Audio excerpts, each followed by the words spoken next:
नारळाला चांगला फुलोरा आला आहे, पण 99% फळ गळून जाते. बारीक असतानाच हे मोठंच होत नाही, असं करपल्यासारखं होतंय. त्याच्यात फक्त एक फळ मोठं झालं आहे. याच्यावर आपण ब्लू कॉपरची फवारणी आणि ड्रिंचिंग घेणार आहोत.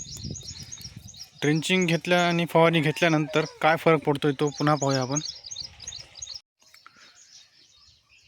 आलेली पूर्ण बोंडे करपल्यासारखी झालेली आहेत आणि जशीच्या तशी पूर्णच्या पूर्ण 100% खराब होत आहेत. ब्लू कॉपरची फवारणी घेतल्यानंतर काही फरक पडेल का, तो सुद्धा व्हिडिओ आपण पुढे बनवूया. सध्या फार खराब परिस्थिती आहे झाडाची. हा नवीन फुलोरा आहे आणि हा जुना फुलोरा नारळाचा पूर्णपणे खराब होऊन गेला आहे.